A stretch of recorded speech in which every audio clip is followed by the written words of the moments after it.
Muy buenos días, muy buenas tardes o quizás muy buenas noches, estimado oyente, según sea la hora y el lugar donde se encuentre escuchando este nuevo mensaje.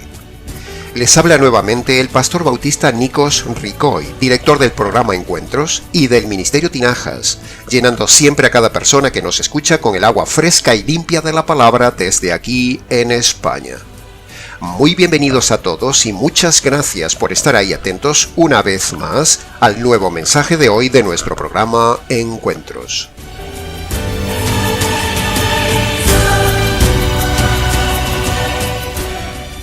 Continuamos hoy, estimado oyente, con el ya noveno mensaje del estudio que venimos desarrollando a lo largo de todo este magnífico capítulo 2 del libro de Efesios, que está a punto de llegar a su final, donde hemos visto riquezas grandes y ocultas encontradas en esta joya bíblica del segundo libro teológico más importante de toda la Biblia, después del libro de Romanos. Analizaremos hoy de forma expositiva el versículo 19 del capítulo 2 que dice así: Ya no sois extraños ni extranjeros, sino que sois ciudadanos santos y ya sois de la familia de Dios. Así que, habiendo dicho esto, permítame entonces una vez más, estimado oyente, en más o menos 30 minutos sumergirme nuevamente con usted en las profundidades coralinas de esta preciosa parte de la palabra de Dios.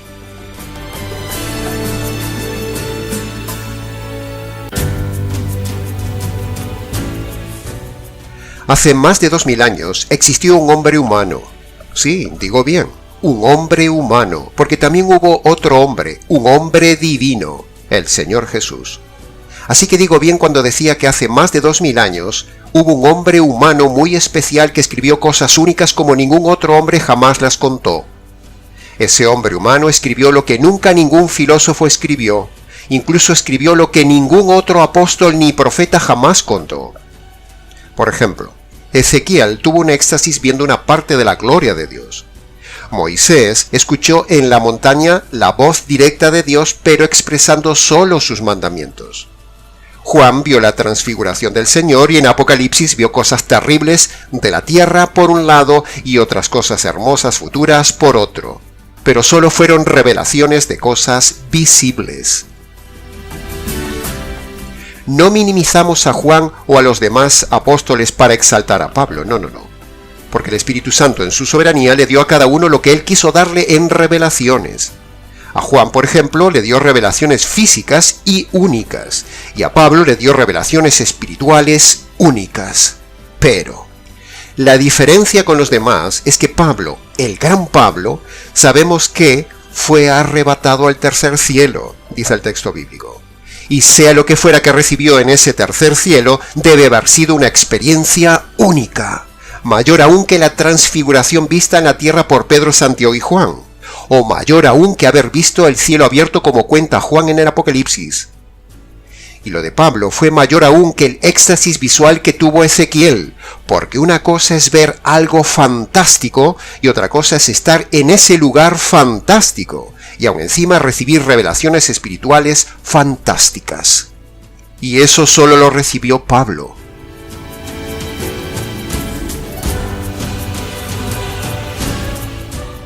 Nos dice el texto bíblico que Pablo fue arrebatado a un lugar indescriptible.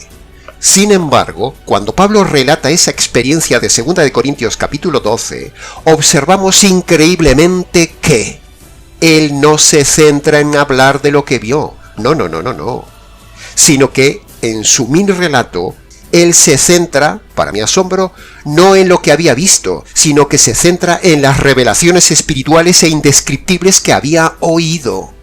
O sea, Pablo no se centró en el ojo, no se dejó impactar por lo que había visto en ese lugar, en ese tercer cielo, sino que este hombre increíble llamado Pablo nos relata que fue impactado más bien por las revelaciones teológicas que había oído. Sí, es así. Se ha dado cuenta lo increíble que es este hombre. En lugar de presumir de lo que había visto, lo deja de lado y por el contrario se centra en las revelaciones que había oído. Increíble. Cualquiera de nosotros hubiera hecho el esfuerzo más bien de centrarse en relatar lo que vio, porque así es el hombre, siempre centrado, atrapado e impactado por lo visual. Pero Pablo no. Pablo quedó admirado más bien de lo que había oído en ese lugar llamado el tercer cielo. Es decir, su ser le dio más importancia a lo que había oído que a lo que había visto, que es precisamente todo lo contrario a lo que se centraría cualquier hombre natural en la tierra con una experiencia como esa. Por eso me admira tanto el carácter de este modelo de hombre, porque rompe los esquemas totalmente del prototipo de hombre normal, natural y carnal. Pablo es el auténtico modelo de hombre espiritual, centrado en lo espiritual, no en el sensacionalismo visual, emocional o sentimental. Cuando uno viene de un viaje de un lugar muy especial que nunca ha estado, se esfuerza en contar a los demás lo que vio, dónde estuvo, cómo es físicamente ese lugar, etcétera, etcétera. Pero este hombre no presume de eso en su viaje al tercer cielo, sino que él se admira más bien de las revelaciones teológicas que allí escuchó. Pablo no habla del lugar donde estuvo ni lo que vio su ojo allí, no, sino que habla de las revelaciones recibidas allí. Las retinas de Pablo se abrieron para ver lo que nunca ojo vio ni se puede ver, pero, sin embargo, él se centró en lo que su tímpano pudo oír, en lo que nuestro oído nunca pudo oír. Eso lo hace ejemplar y eso hace que sea una experiencia única de un hombre único. Ahora, ¿qué quiero transmitir al estimado oyente con todo esto que he dicho de Pablo centrado en las revelaciones y no en las visiones? Pues sencillo, estimado oyente, que este autor del libro de Efesios, Pablo, me admira en su centralidad de lo oído más que su centralidad en lo visto. Y este hombre que se centró en lo que oyó y no en lo que vio, del cual hoy hablamos y admiramos, es el hombre que ha escrito precisamente la mayor teología jamás escrita en toda la historia del hombre, en el libro de Efesios y en el libro de Romanos. Precisamente por darle más importancia a la revelación que a la visión. Una cosa es tener un éxtasis en visiones, pero otra cosa muy distinta es tener revelación de revelaciones. Le digo una cosa, estimado oyente. Si yo tuviera que elegir hoy mismo entre recibir visiones o recibir revelaciones, le puedo asegurar que yo me quedaría absolutamente con las revelaciones más que con las visiones. Salvando las distancias, algo así sucedió en el caso de Salomón, que prefirió la revelación de la sabiduría invisible a elegir la riqueza y la gloria visible. Aunque luego sabemos lo que pasó con Salomón, el principio espiritual es el mismo: elegir la revelación espiritual por encima de lo material o visible. ¿Y qué es lo que se predica o se busca mayormente en el día de hoy en la mayoría de las iglesias por parte de la gente, de los lobos pastores y las serpientes pastoras? ¿Qué es lo que se busca? Lo material, lo visible, lo emocional, lo sensacionalista, pero no lo verdaderamente importante, trascendente y eterno, lo espiritual. Pablo le da prioridad a la revelación del conocimiento de las verdades teológicas divinas por encima del sensacionalismo del ojo o el emocionalismo de tener cosas o el sentimentalismo del alma. Por esto admiro a Pablo, por su prioridad espiritual, por su altísimo nivel de teología y por ser un hombre radical. La gente, el vulgo, prefiere que la encandilen con visiones. A la gente le encanta esos predicadores vividores sensacionalistas que relatan las cosas del futuro como si les estuvieran contando una película a la gente, y eso les atrapa. Libros, conferencias y hasta películas llenas de sensacionalismo escatológico. Pero,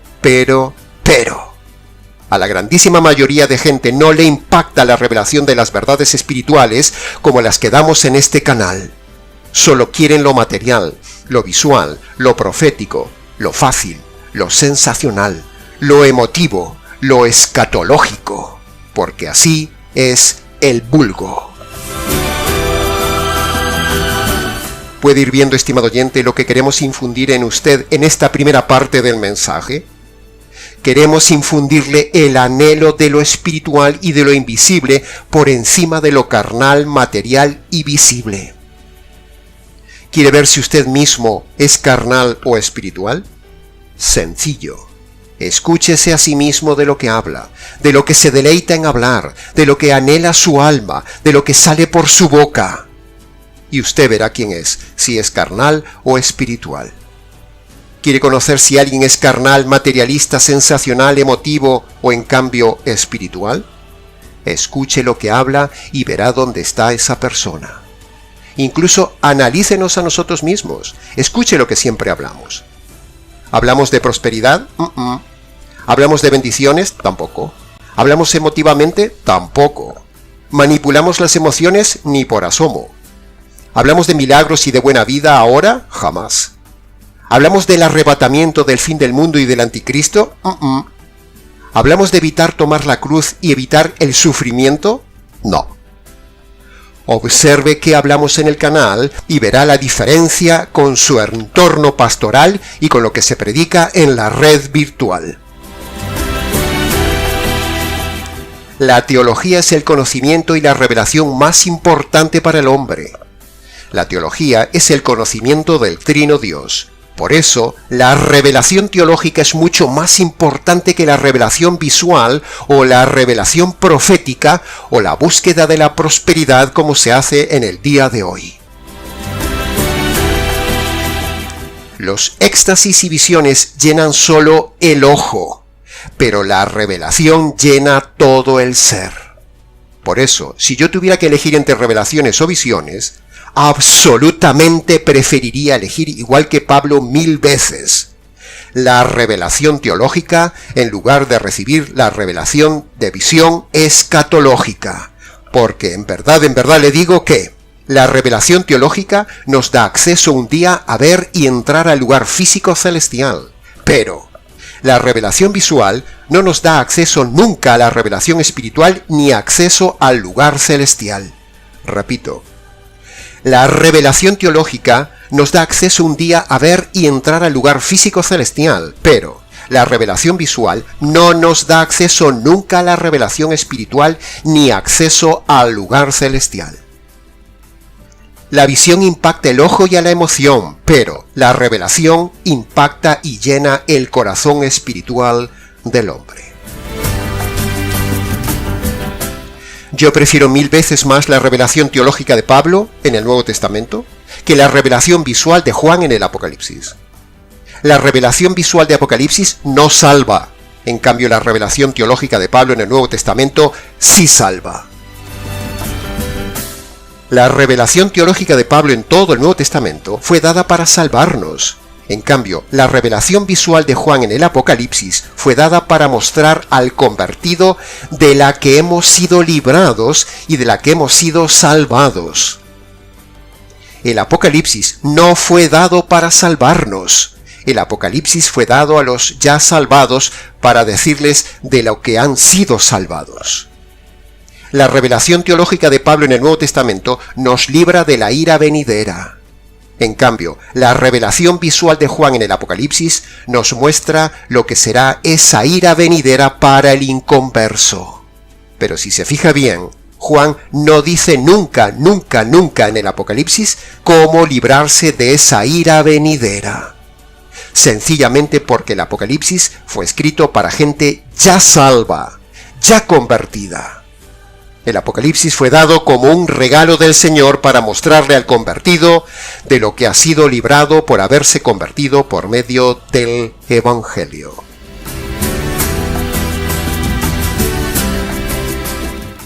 Pablo es el hombre que nos ha permitido conocer a nosotros los gentiles nada más ni nada menos que lo más profundo de las entrañas de Dios, el Evangelio.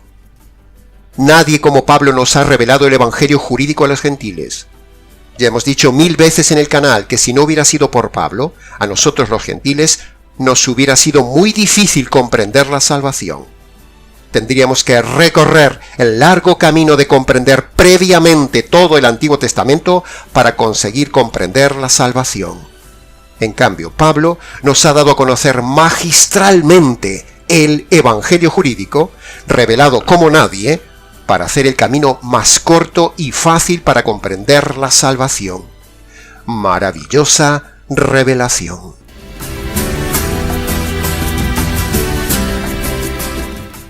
Pablo es el apóstol de los gentiles. Lo dice claramente varias veces el Nuevo Testamento.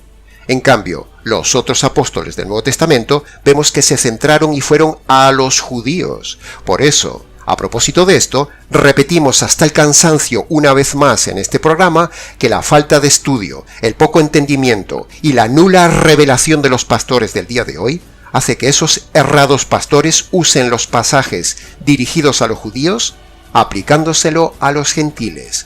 Y por eso los gentiles no se convierten.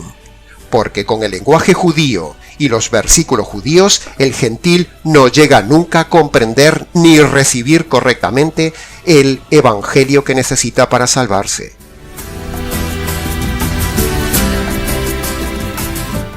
El judío necesita recibir el evangelio desde el punto de vista mesiánico, en cambio el gentil necesita verlo desde el punto de vista jurídico. Dos pueblos, dos grupos, dos enfoques, pero los pastores del día de hoy en su grandísima mayoría ni por asomo tienen idea de este tema, y por su irresponsabilidad miles se van como ellos a la condenación eterna. Así que fíjese qué responsabilidad tenemos de predicar correctamente la doctrina de la salvación desde el ángulo correcto, desde el ángulo jurídico, a ustedes los gentiles. Volviendo al tema de Pablo, vemos que con su esmerado arte expone el evangelio tal como lo necesita un gentil, como algo jurídico. Mire la lámina del vídeo. Y no solo Pablo da el evangelio desde el enfoque jurídico al hombre gentil, sino que en todo el Nuevo Testamento, Pablo nos habla y nos lleva a unos niveles de moral, ética y principios bíblicos únicos, capaces de hacer del hombre perverso y perdido un hombre nuevo y convertido con el carácter de Cristo en una raza de hombres diferentes.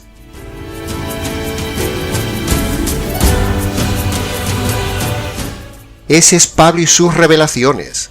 Revelación del glorioso evangelio jurídico para salvación, revelación del significado de la cruz para conocer al Trino Dios, y revelación del nivel de valores morales más altos jamás contados. Las tres áreas más importantes de la teología bíblica basadas en el evangelio: la salvación, la relación con el Señor y la santificación humana. Nadie nos lo ha revelado con tal magnitud como Pablo. Sin evangelio no hay salvación. Sin evangelio no hay relación con el Señor. Y sin evangelio no hay poder para vivir la santificación. ¿Se ha dado cuenta, estimado oyente, qué nivel tenía Pablo en todas las áreas? Y en este caso que nos toca del libro de Efesios, ese pequeño gran hombre llamado Pablo es capaz de llevarnos a través del libro de Efesios como nadie en un frenético tobogán teológico. Empezando por las alturas del capítulo 1, contando el diseño del Evangelio en la eternidad antes de que todo sucediera y existiera. Pasando ahora por este capítulo 2 donde nos habla del cambio que produce el Evangelio en la raza humana. Siguiendo por la revelación única del capítulo 3 con el misterio de Cristo, el centro del Evangelio. Continuando con la maravilla de las alturas de la vida cristiana mostrados en el capítulo 4, principios, valores morales y ética única, que solo se pueden vivir por medio del poder del Evangelio. Continuando en el capítulo 5 con la revelación más grande en torno a Cristo con su esposa la Iglesia, como un matrimonio perfecto, místico y eterno, matrimonio que solo es posible por medio del Evangelio. Y para terminar, Pablo nos habla en el capítulo 6 de Efesios de la revelación de la existencia de un malvado mundo espiritual que acecha y pone a prueba al convertido. Un mundo diabólico, invisible, pero real, donde el enemigo externo del hombre, el diablo, batalla contra el convertido en una batalla épica espiritual que solo podemos vencerla por medio del poder del Evangelio.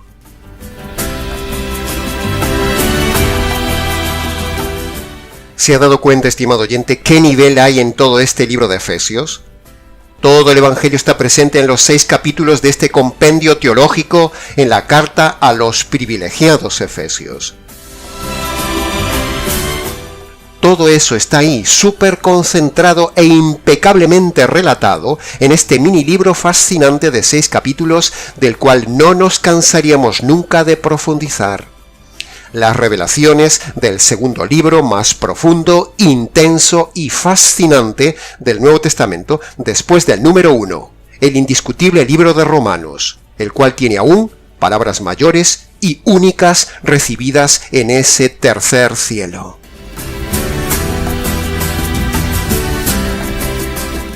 Efesios es el mini libro que complementa a Romanos. Romanos es el bestseller de la Biblia. Y por supuesto, la Biblia siempre fue, es y será el bestseller por excelencia año tras año hasta el fin del mundo. Que conste en acta.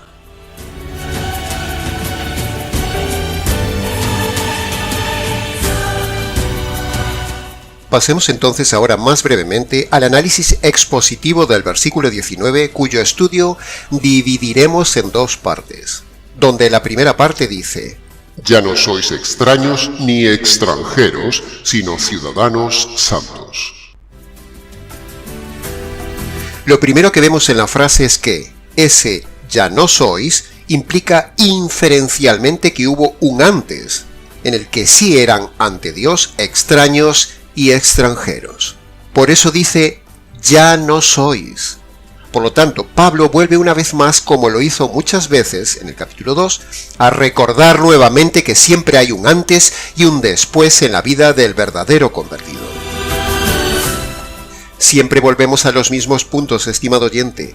Todo predicador debe hacer 3 cosas como hace Pablo aquí y como hacemos nosotros siempre.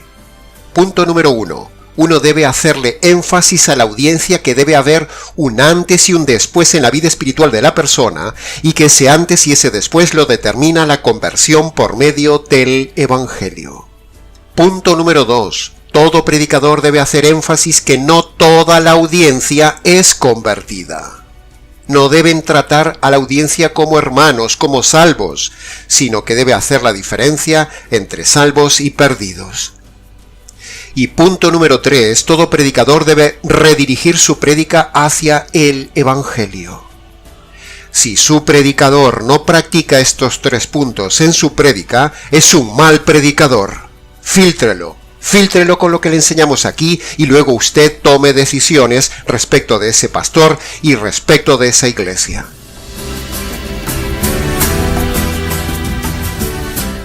Cuando pasamos a la meditación de la palabra extraños, uno se estremece porque esa dura palabra del Señor está diciendo que antes de la conversión uno es nada más ni nada menos que un extraño ante Dios.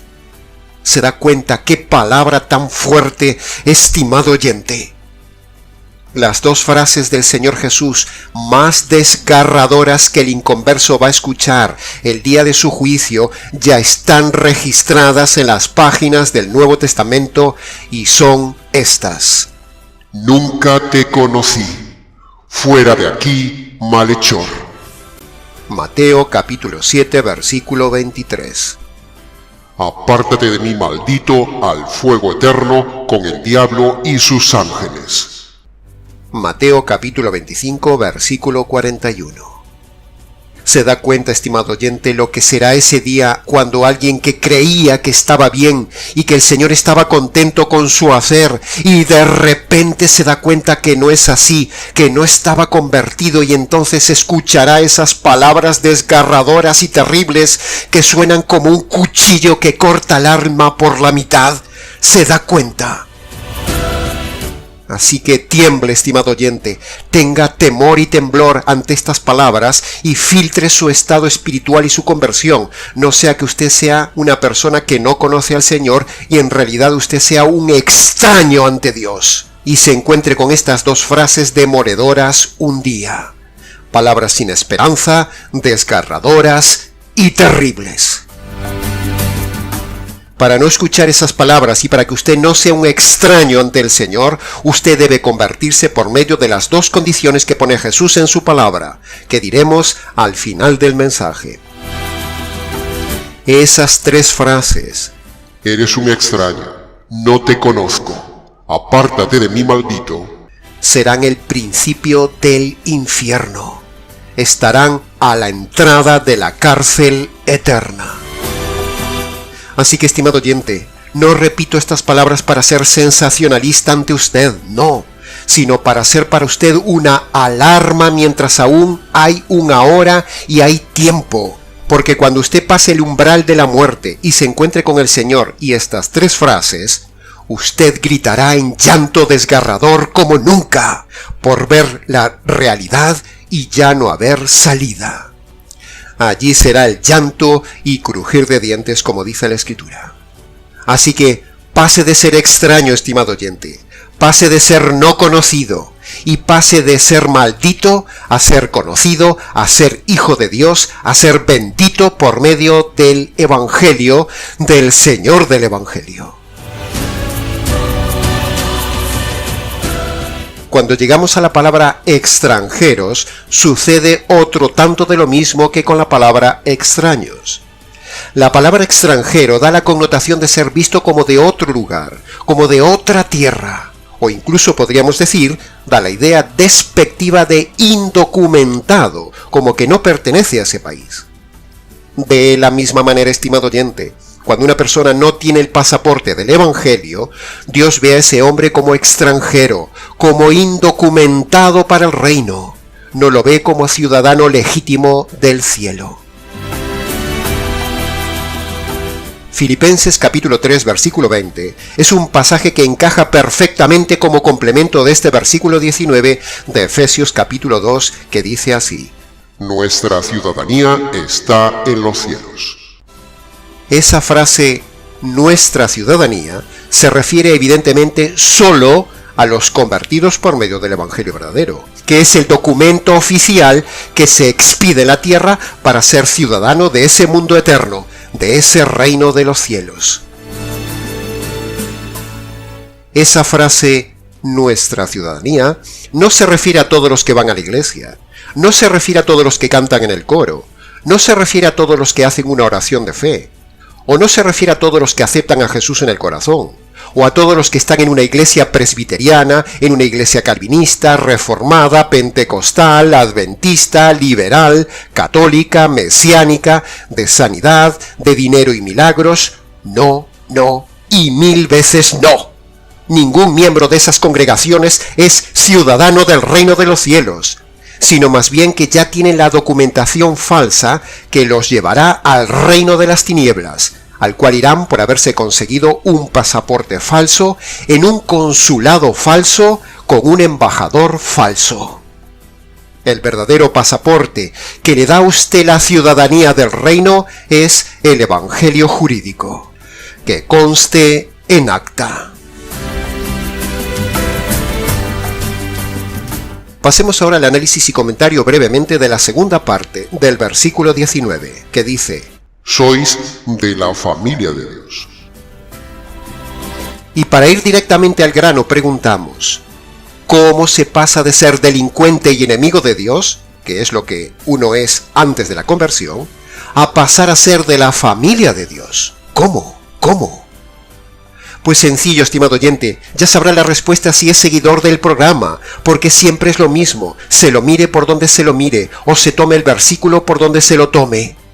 Todo converge en el mismo punto, el Evangelio. Para ser miembro de la familia de Dios, o sea, para ser hijo de Dios, solo se lo es por medio del Evangelio.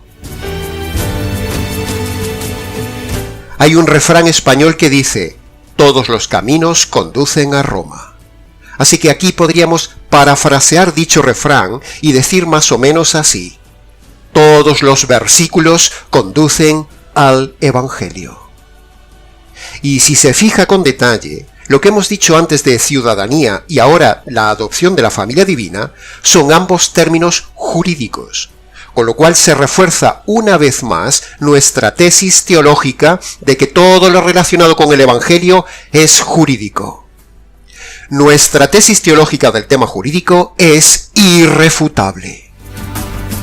La Biblia dice, estimado oyente, que el hombre es por naturaleza hijo del diablo, hijo de ira, hijo de perdición, hijo de desobediencia, apartado de la familia de Dios, aborrecido por Dios, delincuente y enemigo de Dios. Todos estos términos los dice el Nuevo Testamento del inconverso.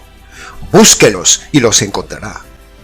Por lo tanto, para ser de la familia de Dios, no se pasa por medio del bautismo de niños, como lo dice la falsa Iglesia Católica. No. O no se pasa a ser hijo de Dios, como dicen los errados presbiterianos que también defienden el bautismo de los niños. No. O como dicen los herejes unicitarios que por medio del bautismo se pasa a ser salvo. ¡No! Uno tampoco pasa a ser adoptado a la familia divina por pertenecer a una iglesia. Uno no pasa a ser de la familia de Dios o ser hijo de Dios por una oración de fe, o por ser hijos de padres creyentes, o por haber ido a la iglesia toda la vida. No y 1000 veces no. Nada de esto y cosas similares lo hace a usted de la familia de Dios, sino que, por el contrario, lo hace de la familia antidivina, lo hace de la otra familia, de la familia de los perdidos.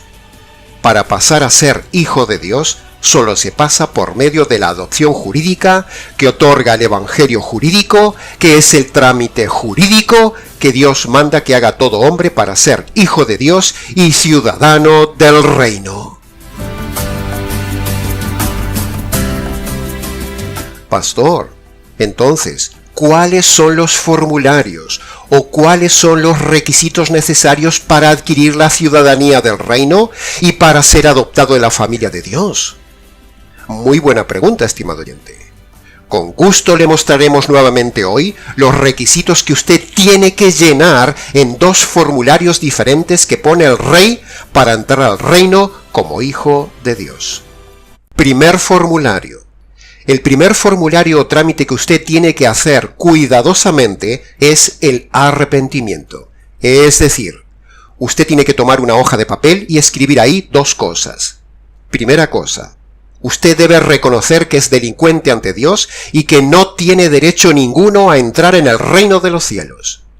Segunda cosa, usted tiene que escribir en ese formulario los delitos que usted ha cometido en el pasado y tiene que abandonar los delitos que está cometiendo en el presente. Luego, firme ese documento, firme ese formulario. Segundo formulario.